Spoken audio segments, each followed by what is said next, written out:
এই যে আপনারা অনেক কিছু যে চাইছেন, মনে করছেন হওয়া উচিত দেশে, এই সকল কিছু যদি আমাদেরকে আস্তে আস্তে ধীরে ধীরে তৈরি করতে হয়, আমাদেরকে দেশে কিন্তু একটি স্থিতিশীল পরিবেশ লাগবে।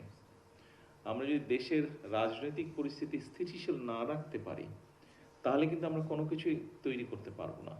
তৈরি হবে ভেঙে যাবে, তৈরি হবে ভেঙে যাবে। সেজন্য একটা স্থিতিশীল পরিবেশ দরকার। এবং এই ক্ষেত্রে আমি মনে করি আপনাদের প্রত্যেকটা এখানে উপস্থিত প্রত্যেক স্টুডেন্টের একটা বড় কিন্তু ভূমিকা আছে।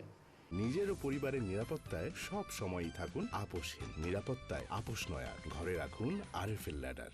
যেই ভূমিকাটা আপনারা সোশ্যাল মিডিয়া হোক, আপনারা যে মাধ্যমে ধীরে ধীরে কিন্তু এটা একটা ওপিনিয়ন তৈরি করতে হবে যে ঠিক আছে আমরা রাজনীতি করব, আমরা রাজনীতি করেছি, রাজপথে অনেক কিছু করেছি, বাট এখন স্থিতিশীলতা আসতে হবে।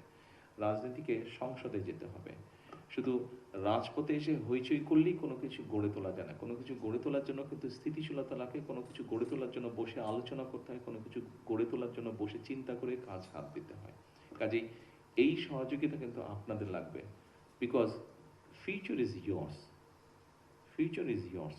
কাজে আপনাদেরকে এখানে শক্ত হতে হবে, আপনাদেরকে এখানে প্রতিবাদ করতে হবে।